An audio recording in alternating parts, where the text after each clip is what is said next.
Hey, George, where are you? It's getting kind of late. George? Is everything okay? Nothing's happened, has it? Ugh, why are you blowing up my phone? What do you mean? You're not responding to me, so of course I'm going to be worried and text you. All you're doing is being annoying. If I wanted to talk to you, I would've. What has gotten into you? What are you prating on about now? Nothing's wrong with me. Okay, fine. Look, when are you getting home? I've prepared dinner, but it's getting kind of late, and it won't be much good soon. Me and Daisy have already eaten because we were hungry.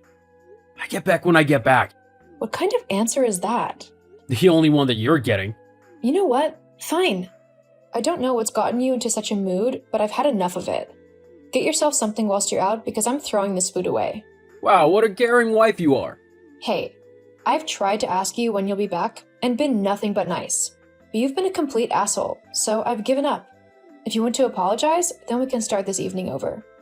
Why would I apologize to you? You should be the one saying sorry to me. I'm your husband and you should be doing whatever I say. It's what a good wife would do. Excuse you? You heard me. This isn't the first time you've acted out like this. I mean, you're constantly doing things to annoy me, such as not ironing my clothes. Not to mention the fact that you're always putting Daisy before me. It's getting quite annoying. I can't believe what you're saying right now.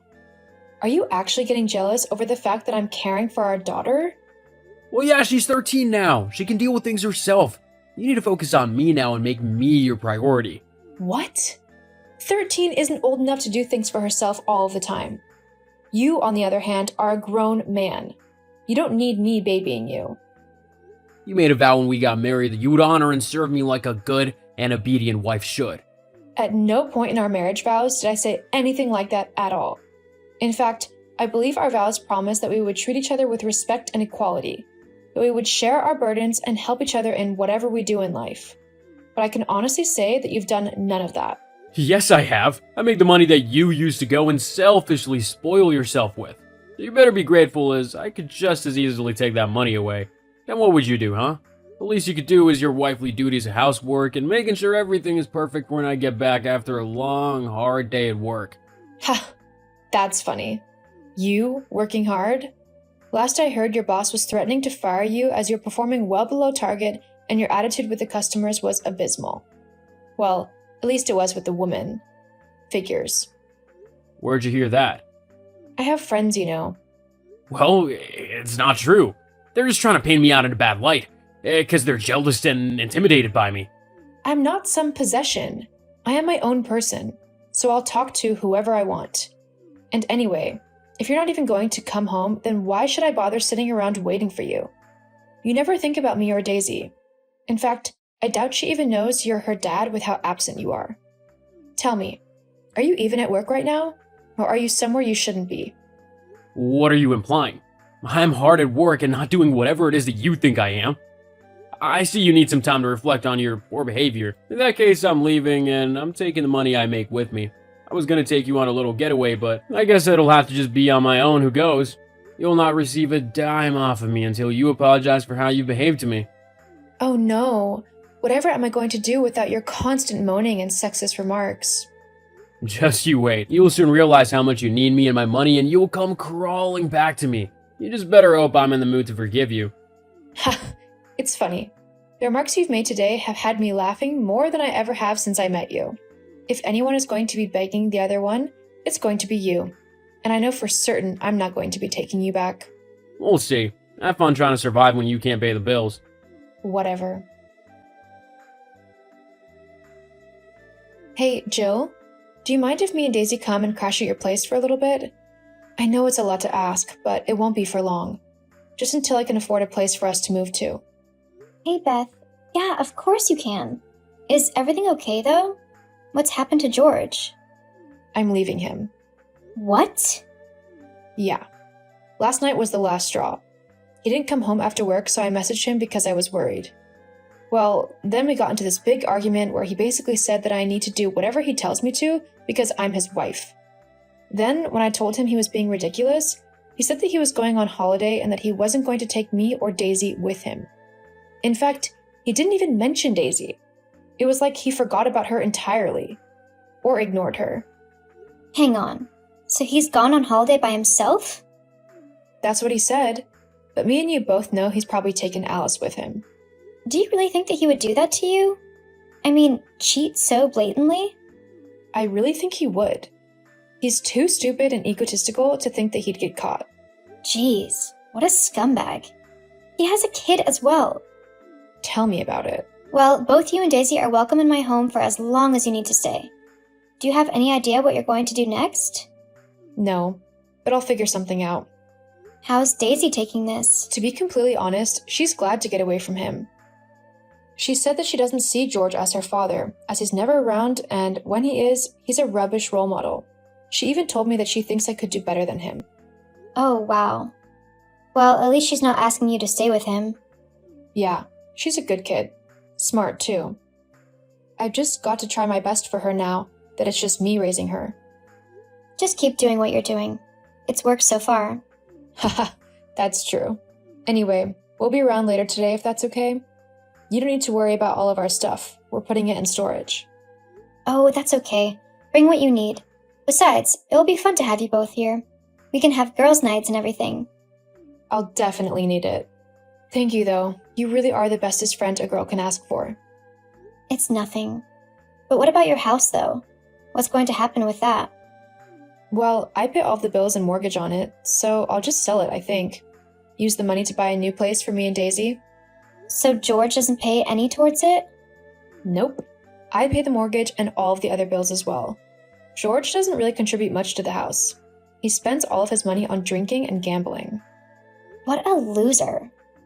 You know, he once asked me for money, claiming that he needed it to support you because you got paid very little at your job. Nope, he lied. I actually earn a lot more than George, so I was never in trouble. I'm glad I didn't give him anything. I'd have given it to you if you had asked, but not him. Me too. Lord knows you'd never have seen that money again. Well, I think we should get him back for all of the horrible things he's said and done to you. What did you have in mind? Well... Hello, Bethany. Well, it's been a week. I'm back from my trip to Hawaii. It was truly beautiful there. I had an amazing time. What a shame you couldn't come with me. So, I bet you're about ready to apologize for your unruly attitude and beg for me to come home. Am I right? George, has it really been a week already? I guess time really does fly when you're finally having fun. What are you on about? You can't have been having fun. You should have been crying and begging for me to come back home. Oh, I see. You're just trying to make it seem like you were okay without me. You don't need to lie. We both know you were a wreck whilst I was gone. No need to worry, though. Once you apologize, I'll gladly come back home. That's not the case at all. I can honestly say that I've loved every moment away from you and that I will be happy for the rest of my life knowing that I will never have to deal with you again after this. What? What do you mean? Exactly what I said.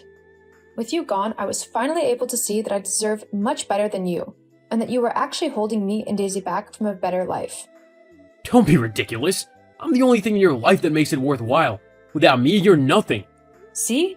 It's that kind of negativity and vile abuse which I haven't missed.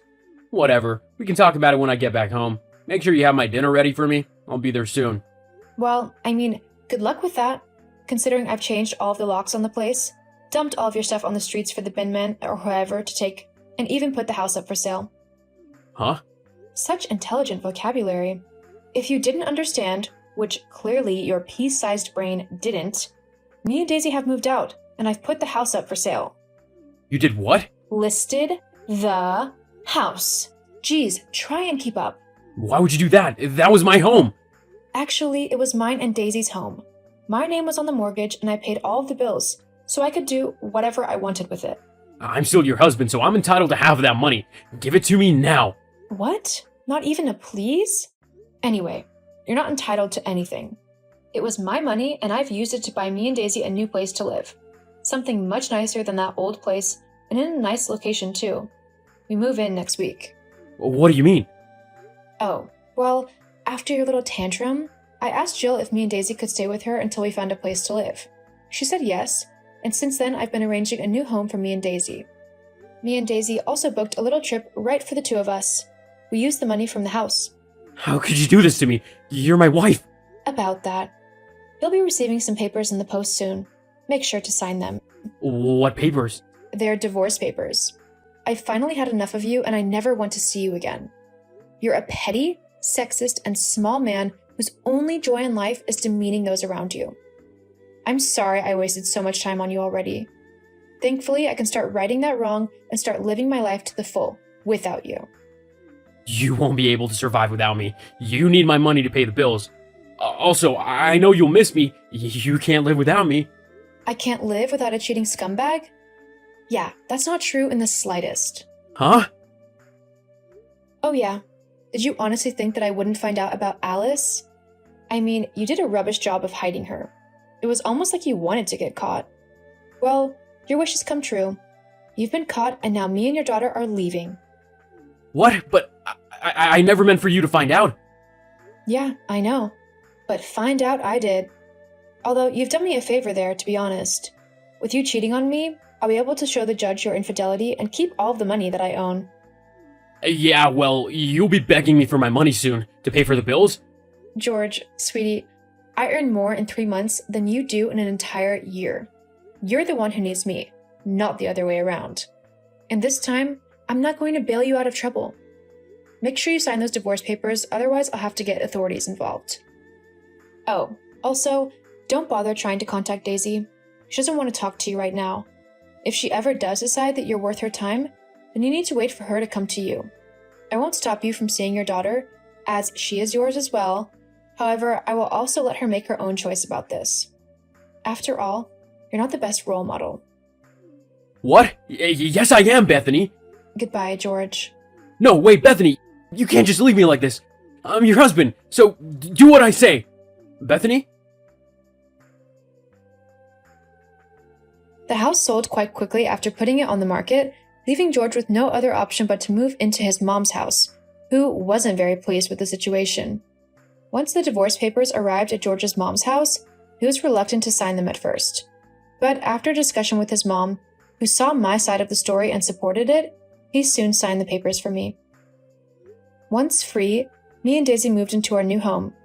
It was a lovely little place, and I couldn't have asked for somewhere nicer. Although it might seem amazing simply because George no longer lives with us. Either way, me and Daisy are settling down nicely and are loving our new lives, just the two of us. As for George, last I heard he had been fired from his job due to his incompetence, and he had permanently moved back in with his mother. Although, how long that will last remains to be seen, as the older woman can't seem to stand him too much either. But what happens is up to him. All I can say is that I'm finally happy in my new life, and I'm looking forward to spending the rest of my days without a horrible, sexist man trying to order me about. Know your worth, ladies and gentlemen, and don't put up with abuse from anyone. You deserve to be loved for who you are.